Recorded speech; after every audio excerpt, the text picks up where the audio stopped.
And verb table creative English একাডেমির এই একটা ক্লাস করে আপনি কিন্তু ইংরেজিতে কথা বলা শুরু করতে পারবেন। চলেন স্টার্ট করি। আয়ের সাথে অ্যাম হয়, আই অ্যাম আমি হই, হি শি ইট ইজ সে হয়, তিনি হয়, এটা হয়।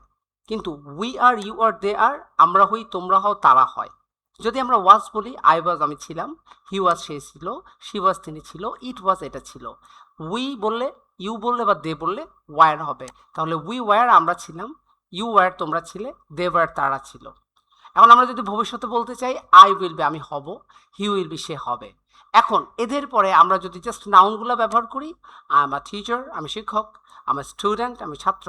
এবার আমরা যদি এর আগে একটা অ্যাডজেক্টিভ যুক্ত করি, I am a good teacher আমি একজন ভালো শিক্ষক, I am a good student আমি একজন ভালো স্টুডেন্ট ছাত্র। এভাবে আপনি 10টা নাউন নিয়ে এই সকল টেন্সে প্রেজেন্ট পাস্ট ফিউচারে বাক্য তৈরির চেষ্টা করেন। খুব চমৎকার একটা প্রসেস। তো এই প্রসেসগুলো হয়ে গেলে আপনি বিভিন্ন টেন্সে আরও বাক্য মেক করে ইংরেজিতে কথা বলার পরে আপনি এদের সাথে মোডাল ভার্বকে অ্যাড করতে পারেন। যেমন আরও উইলের পরে শুড বি, যেমন I will B a student আমি ছাত্র হব, কিন্তু যদি বলি I should B a student আমার ছাত্র হওয়া উচিত। I can B a student আমি ছাত্র হতে পারি, I could B a student আমি ছাত্র হতে পারতাম, I may B a student আমি হয়তো ছাত্র হতে পারি, I might B a student আমি হয়তো ছাত্র হতে পারতাম। এভাবে I must B a student আমি অবশ্যই ছাত্র হবে। দেখেন আমরা কত রকমের বাক্য মেক করতে পারছি।